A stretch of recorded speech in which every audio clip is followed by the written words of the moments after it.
Hello viewers, once again welcome back in our new video. In this video we will discuss one of the important topic and I am sure this topic will be important for everyone.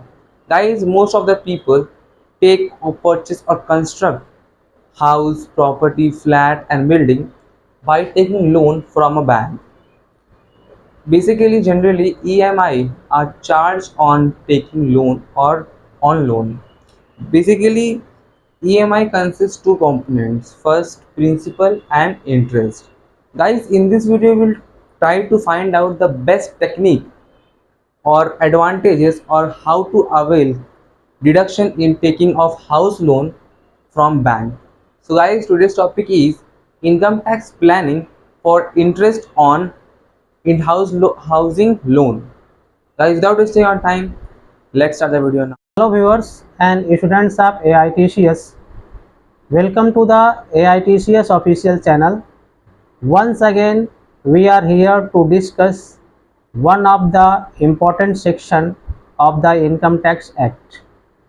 In this video session, we shall discuss income tax planning with respect to deduction of interest part of the housing loan.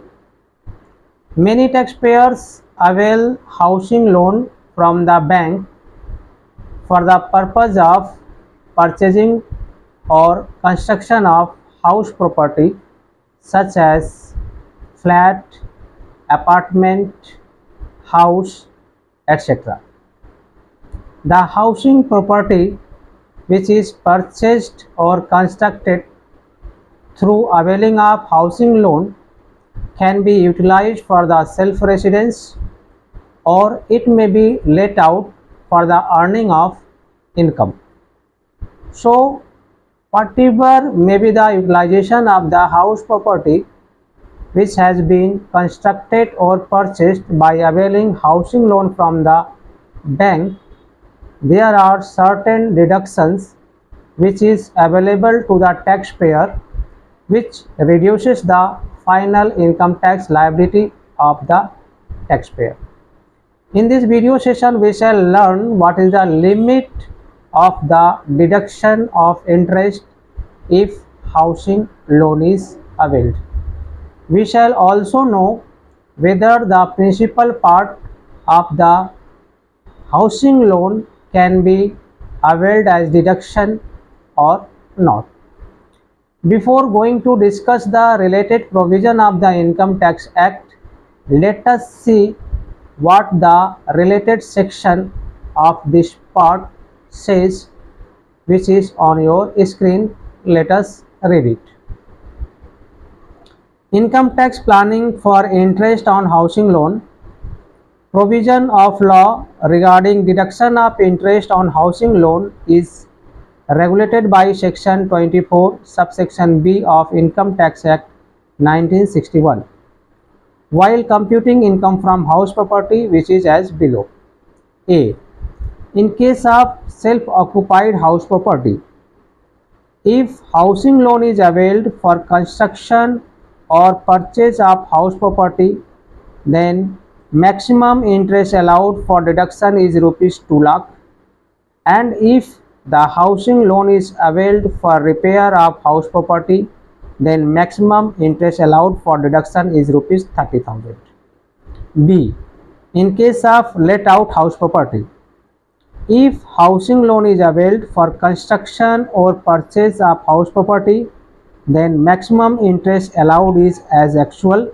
There is no limit. No. Note: this deduction is not available under new income tax regime under section 115 BAC.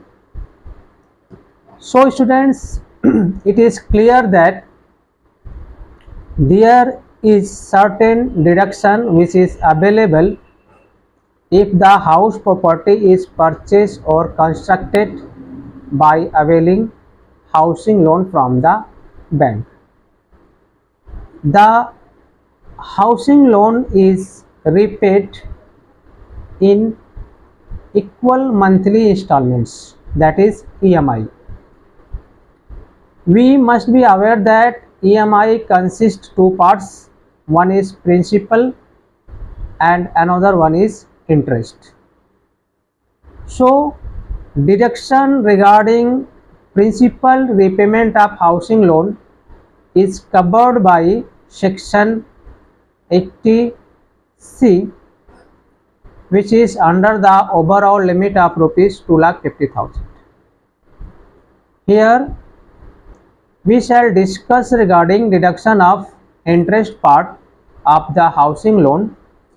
The deduction is available under section 24B at the time of calculation of income from house property.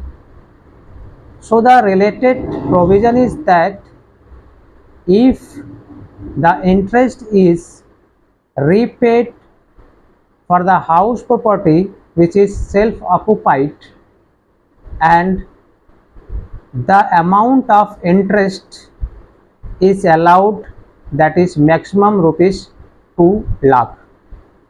If any taxpayers repaid interest more than rupees 2 lakh, then only 2 lakh shall be allowed at the time of computation of income from house property. If housing loan is availed for the purpose of repair of the house property, then also deduction is available under section 24 subsection B, but here the maximum limit is only rupees 30,000. Again, if the house property is let out for the purpose of earning income, then interest deduction under section 24 subsection B is no limit. Whatever amount has been actually repaid to the bank in the form of interest, be it rupees 2 lakh, 5 lakh, 10 lakh, 30,000, 20,000, whatever is repaid during the financial year relevant to the assessment year during which the tax is assessed, then whole amount will be eligible for deduction in case of house property is let out. Here it is to be noted that this deduction is available in case if the taxpayer files income tax return under old regime. Under new regime, under section 115 BAC, no deduction is available under section 24 subsection B with respect to the repayment of interest on housing loan. So students, once again I would like to repeat the important provision, that is deduction under section 24B, which is for income from house property, is available up to rupees 2 lakh maximum if the house property is used for self residence purpose and the housing loan has been availed for the purpose of purchase or construction. In case of self occupied house property, if the housing loan is availed for the repair, then maximum deduction under section 24 subsection B is rupees 30,000. If the house property is used for let out and the housing loan has been availed for the purpose of purchase or construction, then there is no limit. Whatever interest is repaid is allowable as deduction under section 24 subsection B. This is the tax planning with respect to repayment of the interest on housing loan. If any person has own resources and is capable to purchase the house property from own resource, then many people for the purpose of tax planning and for the purpose of lowering the income tax liability avail housing loan in spite that they have own resource, they are capable to purchase it. Students, hope that you have understood the topic. If anyone has any comment or suggestion, please write in the comment box. If anyone wants to take income tax GST e-filing training with us, please write for the prospectus at the WhatsApp number given in the description box. Thanks for watching.